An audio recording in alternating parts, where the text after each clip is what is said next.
flying up the charts now, and you said that's partially because of the record company there, or well, not? it's a good song. It's a good record.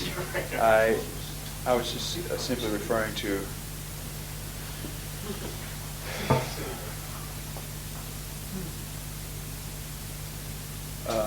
my first album should have done a little better, I thought, than it did. I mean, it did respectably well. It was 600,000 or 700,000 copies, I think. It never got above 24 on the charts, though. Part of that, I suppose, was my fault because I picked the wrong single. The nation wasn't ready for Johnny Can't Read. I don't think they didn't want to hear about it. Not only the message, but it was so much of a switch for me from what they were used to. I found out during the course of these interviews that old memories and old traditions die hard among fans and the press.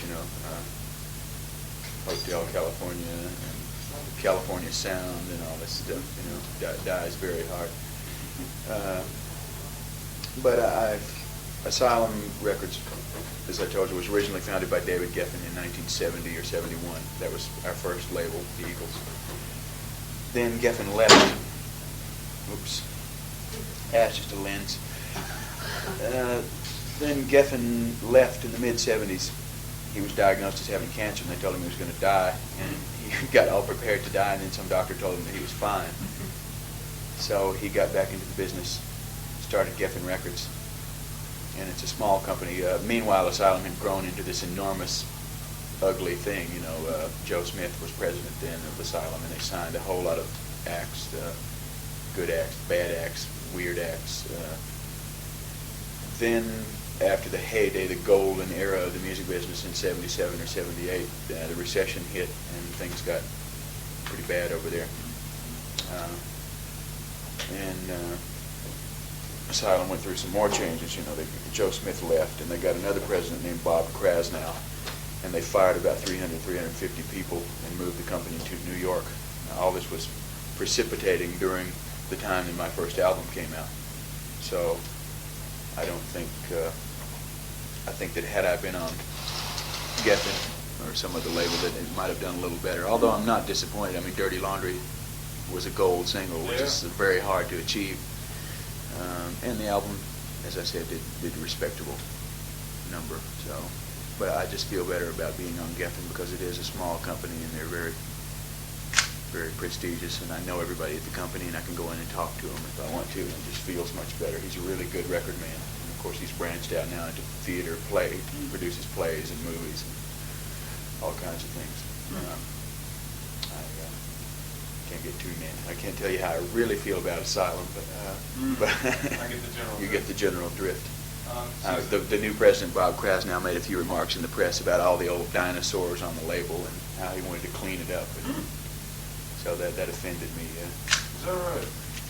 Yeah, he said a lot of stupid things. But they're not really achieving any great successes now. Well, Asylum. Linda Ronstadt.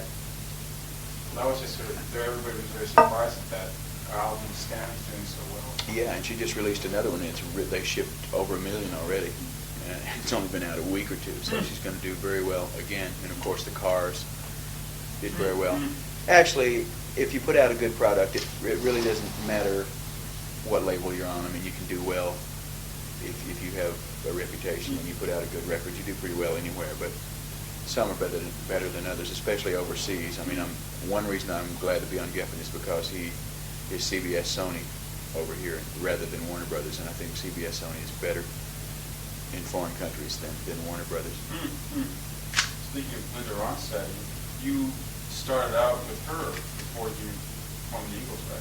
Briefly, I worked for her for about 6 months in 1971. My band, Shiloh, had just broken up. The band I came to California from Texas with, the guys I had grown up with. We broke up, and Glenn Fry and John David Souther had just broken up a big duo called Long Branch Penny Whistle, and Glenn and I met in the Troubadour Bar, and Glenn asked me if I wanted to go on the road with her, and I was a big fan of hers. I'd always listened to her music, and I knew all her songs already, so I did that. I think that was spring of '71, and maybe a little bit during the fall of '71, and then we put the Eagles together, shortly after that. So what do you think of the directions her career has taken since you parted past? I'm real proud of her. You know, it's not easy for a woman in this business. You know, it's kind of a man's business, and it's hard for a girl. It was hard for her even then to keep a band together because guys were always passing through. A lot of successful guys passed through her bands in one incarnation or another. You know, and she's had a lot of hard times being a woman. You know, and trying to be the authority figure in the band. And most guys don't listen. You know. And I admire her because she's gone through the country phase and the rock phase, and now she's progressing into, she takes chances. She's got a lot of nerve, you know. She's doing, her opera just opened last week in New York, and she did Pirates of Penzance, and she's studying Italian, and she did these albums of standards when everybody thought she was completely crazy, and that worked out really well. So I admire her. She's always been good to me and helpful, and I wish her the best. You know, the music business has always been thought of as a young game or a young woman's game, and it's good to see that some people can go on and transcend that and keep a career going, you know. What about all the people back who comprise the so-called California sound? What we're more used to calling the Hollywood sound, because it wasn't all of California. It was just L.A. Yeah, right. And those environments there. What's happened since? I mean, there just doesn't seem to be the output that there was for a while there. Well, it's changing. I mean, there's a new California sound now. I mean, we've got punk. Yeah. We've got, that's what I was talking about before, about that tradition died so hard because the media made such a slogan out of California sound, when in fact there is really no, the only pure, real California sound was the Beach Boys. The rest of us weren't even from California. Very few people are from Los Angeles. We all came there from points east, you know, and we brought our individual influences with us, you know, and California simply is the melting pot for all those influences. I mean, nobody in the Eagles was from California, you know, and Stephen Stills is not from California, Graham Nash is not from California, Neil Young is from Canada, Joni Mitchell is from Canada, Ronstadt is from Arizona. So really that was sort of a myth, you know. It was simply the melting pot. That's where you go if you're a young person and you want to make it in the music business. You either go to New York or you go to L.A. And we all just happened to choose to go to L.A. and we all sang harmony. And the Beach Boys certainly were a big influence on me, but so were the Beatles, you know, and the Hollies and the Buffalo Springfield and all those groups. So this California thing was blown up a bit out of proportion, I think. It simply happened to be where we all met and congregated, and it's where the hub of the industry. There's still not a California sound in the sense that we traditionally think of it, but there are new bands. I mean, we have new bands now. There's a thing in California, in LA, called country punk or country new wave. There's a group called Lone Justice. There's a group called Blood on the Saddle. There's a group called Rank and File, which is from Austin, Texas, and they're doing kind of a new wave punk country thing. There are a bunch of new groups called Paisley Underground who are recycling psychedelic music from the 60s. A group called the Rain Parade, a group called the Long Riders, which sounds like a country group, but it's not. There's this group in LA that's supposed to be God's gift to new music called X. I think they stink to high heaven, you know, but the press there get deified by the press. So a lot of things are happening in LA. It's very diversified now. You know, it was more homogenous then. I think everybody was sort of into one or two particular things. But there's a lot of different little pockets of creativity and things going on now. Whether that will be dubbed the California sound in the future, I don't know.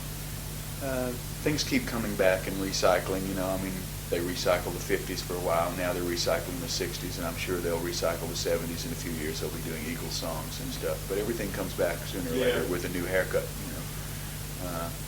In your own case, as a solo performer, you haven't, it seems you've completely jettisoned all the characteristics of the Thank you. so-called California sound. I'm so glad you said that. I mean, you don't, it's more about an aggressive, a harder sound. Yeah. Especially Johnny Can Reed was, Johnny Can Reed. Right, doesn't matter. Which either way. Was that something you'd always wanted to do even when you were with the Eagles? Is that one of the things that counted for the breakup? No. Well, toward the end, maybe. You know, we grew in different directions musically and personally and everything else. That was one of the reasons. The breakup was just a natural death, I think. You know, groups. We were together for 9.5 years, which is a long time in this business, and it was natural causes. I like to think of. But there were ego, jealousies, and musical differences, philosophical differences, pressure. I mean, we knew we had peaked, and we didn't want to go any further. We didn't want to be like the Beach Boys and slag along for several years, doing it just for the bucks or whatever. You know, we wanted to die young and leave that nice memory. But as far as myself, I've always I've had a lot of diverse influences when I was growing up. I've never been particularly enamored or fond of any one particular kind of music. I like what I tend to think are the best examples of many different kinds of music. So when I was in the Eagles, I was simply, doing what we were doing at the time, and that was fine with me. I enjoy country music. I enjoy R&B. The Eagles, I think, incorporated both things, although people didn't tend to notice the R&B as much as they did the country. I mean, we got that label country rock, and it stuck like glue. I happen to be blessed with the kind of voice that can sing rock and roll. I don't have to sing country music if I don't want to. I can sing pretty much anything I want to. So it's been a conscious effort on my part to jettison all that stuff. I mean, there was no 3-part harmony on my first solo album, and there's only one little thing on the tail end of one song that me and Lindsey Buckingham did on this album that suggests an Eagle-like thing. It's more of a Beach Boys thing, actually, on that song. But when I was growing up in Texas, I was influenced by, I grew up in East Texas, which was very near Louisiana and near Arkansas and Oklahoma. It's up in the right-hand top corner of Texas, just below the Red River. And I would listen to music on radio. At night we got a station in New Orleans called WNOE, and I would listen to Fats Domino and Dr. John and piano at Red. Right, Dr. Feelgood and Professor Longhair and all that stuff. And that was a big influence on me. Then from Arkansas and the Ozarks, I got the bluegrass, and the mountain music was a big influence on me. From northern Louisiana, I listened to a radio program called the Louisiana Hayride, which was sort of a smaller version of the Grand Ole Opry in Nashville. In fact, the Louisiana Hayride was the first place that Elvis Presley performed, I believe, on the radio or in front of anybody. And then, of course, from the West, from Dallas and Fort Worth and points west, I was influenced by Western music, or country and Western music. Bob Wills and the Texas Playboys and, that kind of stuff.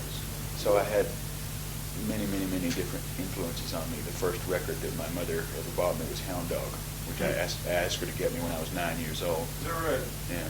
How old? Oh, you were 9 years old? I was 9 years old. That wasn't when it came out? Yeah, it was right when it came out. So that was the first record that I owned myself.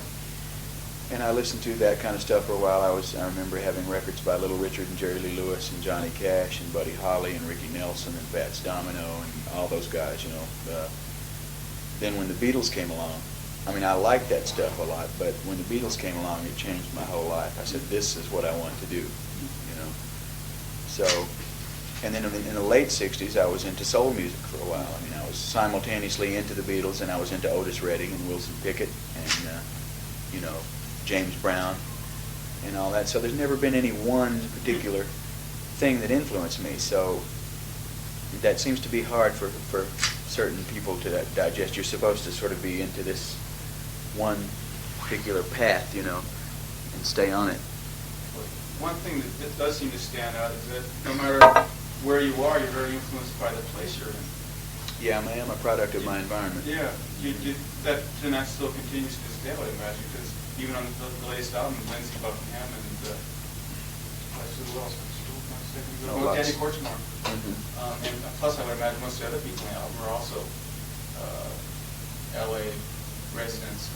Well, we live there out of necessity, because again, that's the hub of the industry, and that's where the recording studios are, and the engineers and the managers and the record companies. And I find that people who move out of L.A. and try to have a career by commuting lose touch with what's going on in their careers, seem to flounder sometimes, like well, I'm going to move to the country and screw this. And it always is detrimental, I find, to their career, because you need to be there with your finger on that pulse, you know. But, yeah, I'm influenced by my environment, but I also have many memories from my formative years in Texas, you know, that influence me. And I try not to stay in one spot too long. I mean, if I get tired of LA, I'll go to Colorado, and I could try to go back home to Texas a couple of times a year to get in touch with where I came from and my roots and remember all that. And I still listen to my old records that I had when I was a kid. So my influences are many and diverse, just as most people's, I think, in California. I mean, I know that Lindsey Buckingham is greatly influenced by rockabilly music and certain Texas traditions. Buddy Holly, was a Texan, and Roy Orbison and all those guys. We just happen to live there because that's the place to be, you know. Yeah. If the hub of the music industry was, you know, Kansas City, then it would be the Kansas City sound, I guess. But yeah, I'm influenced by my environment. I look around me. I try to keep the scope large. You know, I try to write about America in general. There's been a case of mistaken identity. I mean, I was just talking to the last interviewer about Hotel California. You know, that seemed to have started this California sound business, when in fact California was simply being used as a metaphor or a symbol for the rest of America, because California is on the cutting edge of any kind of a social trend that happens to occur in America, and we simply use that as a microcosm for the rest of America or even the world. You know, I mean, things seem to be the same a lot of places. You know? But that painted a very dark picture, though. well, yeah. Have you seen any change since then, or is your outlook? Well, my outlook is both dark and bright. You know, I see a lot of things that look pretty grim, a lot of trends, but I have hope for the future, you know. Yeah, that was a sinister kind of thing. You know, I don't think it was hopeless. As dark as my songs get, I try not to make them completely hopeless. What about something like Dirty Laundry? What caused you to make something like that? Well, Did it have anything to do with the way you or your other former Eagle colleagues that have been handled by the press? maybe a little bit. It wasn't so much that as it was. There was a certain style at that time, and it's still going on, but not as much, of news reporting, especially on television, that was very inhuman or inhumane. In LA, they have a tendency on evening news programs to go for the ratings as much as they can, and they try for as much sensationalism as they possibly can, you know. And all the newscasters are very pretty, you know, the women are pretty, and the guys are handsome, and they're all dressed up, and they're very robot-like. They're very androgynous and android-like, with not a lot of feeling. I mean, I was real sorry when Walter Cronkite retired, because he had character, you know, he had depth, and he even cried a couple of times on the air when things happened. But these people were very, I guess it's the way they're trained or something, I don't know. They're basically just actors who are reporting the news, and the news got very sensationalistic. I mean, they were vying for ratings, and it got to be like the National Enquirer after a while, you know. I mean, when John Belushi died and Natalie Wood and stuff like that, they would just dwell on it for weeks, and they would show you, you know, they'd get the coroner on there. We have this sick little coroner, and then like, yeah. Well, I'm in the wrong country to talk about him. They would get him down there, you know, and they just made so much of it, you know, and at some point there is no respect for human dignity at all. There was no dignity in it, you know. And I wasn't the only one who noticed it. I mean, there were myriad articles in the press, in publications, about how out of control it was getting, you know. I mean, they go up to somebody whose kid had just been run over by a truck and stick a microphone in their face and say, "Well, how do you feel?" You know. And I just sort of decided that I'd write a song about it. Oh. And the feedback was tremendous. I mean, I got letters from people in the media saying, "Yeah, right on, you know, that's really the way it is, and thank you." And I got invited to be on Good Morning America and all this stuff, which I declined. Why did they invite you guys to talk about it? To talk about it. Talk about journalism. Yeah. Yeah, I mean, suddenly I was an authority on journalism.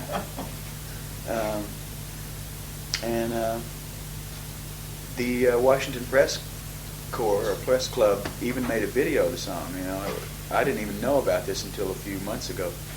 I think it was their 1983 convention. They have a convention in Washington every year, and they made a video to go along with the song and played it. And I got a copy of it finally after I found out about it. And it's very humorous, you know. It shows all the bigwigs in news making fun of, you know. So it was good. I mean, they seem to have a sense of humor, especially the national news people. The local news people were a little pissed off because it was mostly directed at local news rather than national news. It was also directed at the fact that news is so superficial and terse, and you don't really know any more about it when you get done listening to it than you did when you started. I mean, there's so much data in the world now, I guess they don't have time to deal with it in depth, but it's like McDonald's. You eat the burger and you're full, but there's no vitamins there, you know. So I noticed after that, I noticed a definite change in reporting on the local news in Los Angeles because there followed many articles and things like that after that. So it's getting a little grisly again lately, though. Couldn't sleep last night after did you see the screaming? They televised. Some guy recorded, he picked up on his ham radio the plane that's hijacked in Kuwait right now. Oh. They recorded, some guy picked up the screams of some woman or something that they were torturing inside the plane, and they broadcast it on CNN, and I couldn't sleep after that. Oh. But, so that was basically the reason. I was just, you know, I consider myself something of a social satirist, critic. I mean, I think there are enough songs about baby, baby, and boy loses girl, boy gets girl. I mean, there are enough bad love songs out there to last many lifetimes, you know, and I don't think that's just what rock and roll should be used for. Some people say, well, it's just for entertainment and you shouldn't get into that kind of thing, and people want to escape. But I think it can be used for good, you know. I mean, I think it can be kind of a watchdog kind of, I mean, God knows kids need to think about something these days. They're not getting much from television, and they're not getting anything in school. Sound like a very news-oriented person. Yeah, I watch. Watch a lot of TV. I watch the news. I don't watch any other TV. Read a lot of newspapers. I read a lot of newspapers. I read a lot of publications. I subscribe to just about every major magazine. Is that right? Well, Yeah. what do you suppose I've always been that way since you were a kid? Yeah, I like to read. You know, my parents encouraged me to read, and I read books, and I went to university for 4 years. And So in being a performing act, do you actually feel a sort of a responsibility to maybe cover these things? yeah, I think an artist should mirror his times. You know, I think that's what the purpose of art. If you want to call rock and roll art, if you want to be so bold as to call this. That seems like a very healthy attitude. Of course, there were nasty rumors about, drug usage and affairs with women among the members of the Eagles. Oh yeah, we did that. That was just back then, though. Huh? Yeah. You found you matured. I got tired of that. Uh-huh. Everybody does that. You know, we just. I guess we just were more open about it than some people. What about the other guys since then? First of all, how would you evaluate the respective activities of each member since the demise of the Eagles, starting with, say, Joe Walsh? I haven't been in very close touch with him since the demise of the Eagles. He has gone through a few changes. I mean, he had a career before the Eagles, of course, you know. Sure did. And there was some tension when he was in the Eagles about his role there. Oh, really? And You wanted a little bit more than you could actually have. well, sometimes he wanted more, sometimes he didn't want any. He couldn't make up his mind. You know? But I don't really see him or talk to him. He said some things in the press that offended me. Oh, really? Well, just things that he thought I thought. Oh, I see. About some of his antics while he was in the group, when in fact I wasn't paying any attention to what he was doing in the group. But I suppose that draft from somewhere. I'm listening here. Yeah, I just made one. Oh, good, thank you. Anyway, he's making another album now, as far as I know. He's getting some family problems. But the other guys are all doing what most groups do when they break up. Everybody goes and makes a solo album, you know, and of course some people survive and most people don't. Can you see any of these other guys making like getting groups together? Or you think Yeah. I think Don Felder is contemplating getting a group together, which would be. What is he up doing? Well, he made an album and nothing happened. Yeah. Some people should be in groups, you know. And Felder, I think, is one of them because he's not really. That was always one of the problems in the Eagles. We ran it. We started the group with the intention of it being a democracy, but that in fact does not really work. You know, you have to sort of have a benign dictatorship after a while. One or two people have to run the group because you cannot have all chiefs and no Indians. You know. So Glenn and I ended up being the leaders of the group, and some of the conflict was caused from the fact that everybody wanted to sing and everybody wanted to write. And everybody can't do everything, you know. We're not all that gifted, you know. Some of us do certain things better than other people. Everybody can't be the quarterback. Somebody's got to block, you know. And that was responsible for a great deal of the tension. I mean, we did as much of that as we could, at delegating duties and letting other people sing and write, you know. But at some point, the quality of an album starts to suffer as a whole, you know. I mean, you can get away with one or two fillers. I mean, Paul McCartney has admitted, you know, that the Beatles had fillers, you know. I mean, well, let's let Ringo sing one, you know. And so after the group broke up, I think some of these guys found out maybe that they weren't such hot singers and great songwriters, you know. Yeah. But I wish them all well, you know. Felder should get a group together, and I know that he is thinking about doing that. Timothy Schmidt just completed a solo album, and it's doing pretty well on FM radio in America. Timothy should, in fact, be in a group also, because he's a better harmony singer than he is a lead singer, I think, although he did pretty well on this album. Walsh is doing whatever it is he does. How about Glenn Fry, or is it Frey? Fry. How about him? He seems to be doing so-so. Yeah, he's doing so-so, yeah. How do you look at his stuff? I mean, his work since then? Well, How does it spread? it's what he wants to do. He had a pretty good success with his first album. This second album, I'm not sure how well it's doing. I know he's not doing gangbusters or anything. Yeah. Well, what seems to me very ironic is that you seem to be the antithesis of each other. Your music is very aggressive and social, and his is just so laid back to the point of almost, you know, being a non-entity. You know, he sings about a sexy girl and doesn't half asleep voice. Yeah. Well, he probably got tired of the social commentary. You know, I think he doesn't mind it. I mean, he thinks it's good, but I think he thinks that that's what I do best, and he would rather just sing simpler songs, you know. He wanted to go back to. He loves black music. He's from Detroit, and he tries to sing and record black R&B type music. The problem is that I don't think he necessarily has the proper voice for it. You know, I have more of the voice for it than he does.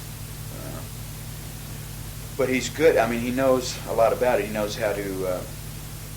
He studied the licks and the chord progressions and all that. I mean, he's a historian of that stuff. He knows a great deal about it. But I don't know. I was a little surprised. I thought he would be a little more aggressive because he does love rock and roll. He loves Chuck Berry and Little Richard and all that stuff. I mean, he really loves rock and roll. Bob Seger was sort of his mentor when he was growing up. And I don't know what he's doing. I don't know if he's just tired of it, or if he's gotten lazy, or if he doesn't care, or what. But I thought that his albums would be a little more aggressive, or thought out at least. And he's also, one thing that I've done is I've changed production techniques completely since the Eagles. I've gotten a completely new engineer. I record in a different studio, and we try to get more of a live, aggressive sound, while Glenn has remained basically in the same school of recording technique. He's using a fellow that was trained by the Eagles producer, Bill Simzik. He's using one of his understudies to record his albums, and recording in basically the same way that we did then. I mean, so if that's what he wants to do, fine. A political question. Apparently you did a benefit concert for Gary Hart. Who did? You did with other people. No. Oh, that's what I was asked to. Oh, you asked me, but you didn't end up doing it. When was this? This time when I he ran guess- for president? I guess so, yeah. I don't know. I've contributed to Gary over the years. He's a big fan of, I'm a big fan of his, and he mine, I guess. I think he's a good, bright, decent human being, you know. And I did some phone work where I went down to headquarters, made a few phone calls, trying to get people out to vote and rallies and things like that. But I was not prepared to do a concert for anybody because I don't have a band. The Eagles, you may be confusing it with the Eagles doing a concert for Jerry Brown when he ran for president. I doubt that. Just like Oh. the guy mentioned it to me before the interview. Oh, I see. Asked me to get What? We were trying to put something together for him. I mean, there's a lot of acts in Frontline that were trying to do something for him. Yeah. And I think his office was trying to organize it with several offices in Los Angeles. It just never came about. Yeah, It's still cold in here. Turn that thing up some more.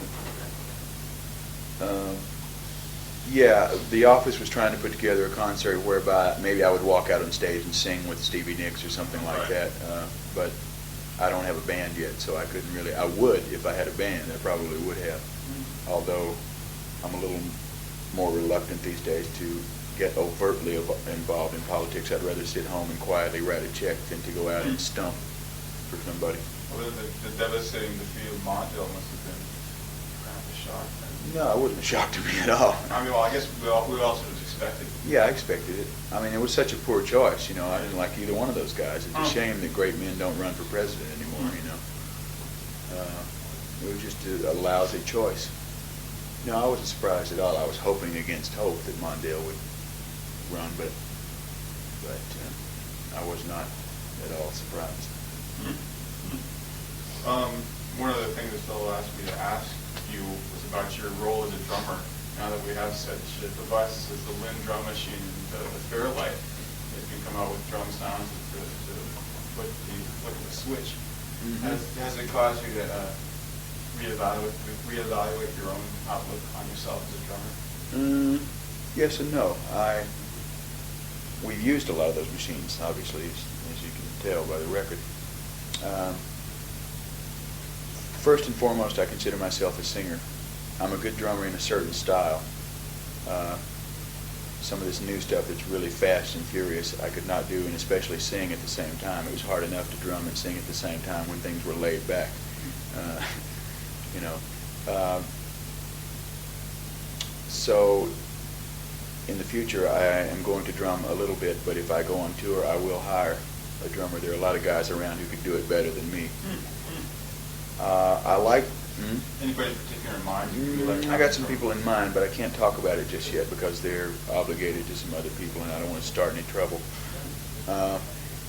I like the machines, though. You can do a lot with those machines that you couldn't otherwise do. I mean, it really increases flexibility.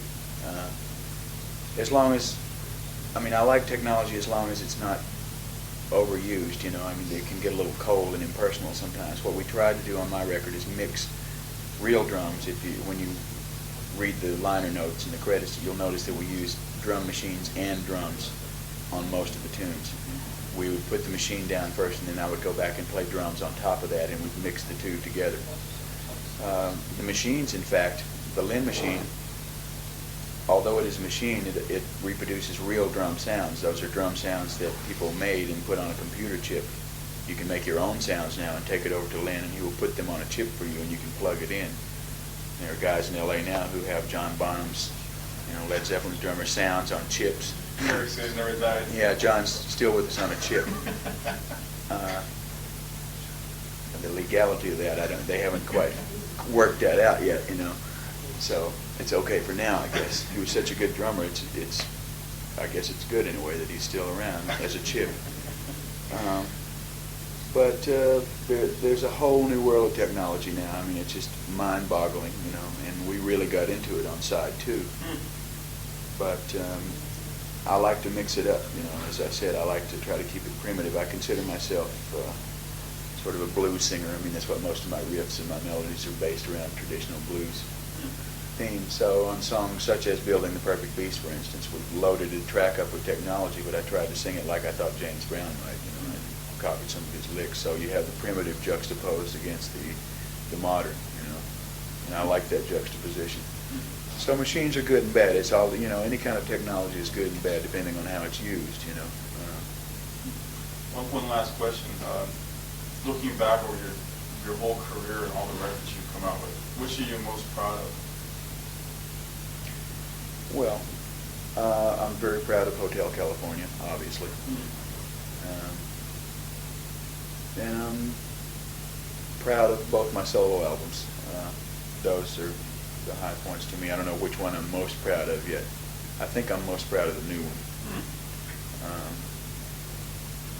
I'm proud of certain songs on certain Eagle albums, you know, rather than albums as a whole. Well, on One of These Nights, I'm proud of that song, One of These Nights. And Lion Eyes, I'm proud of Hotel California, I'm proud of that song. I'm proud of the song on that album called The Last Resort, which is one of my big State of the Nation, State of the World reports, you know. On my first solo album, I'm particularly proud of the song called Lila, which is about the war in Northern Ireland. I'm proud of Dirty Laundry. And I'm pretty proud of this new album. I was nervous the first album because it was my first solo album and I wasn't quite sure if I could do it, you know. And this time I had a lot more confidence and I took a few more chances, tried to stretch a little bit, you know. And I think we accomplished that. All right. I guess that'll do it. Yeah? Oh, okay. That was easy enough. You're welcome. Oh, we're fogging over. Yeah, we sure are. It's the heat. Nice view from here. My manager keeps saying he expects Godzilla to rise up and grab the Tokyo Tower and start smashing. See the temple building? Yeah, I see that. I noticed it before. I saw it the other morning. I could see the snow. It was clear enough. We have the same thing in LA. We have Mount Wilson. Yeah, it has snow on it now. I was surprised to learn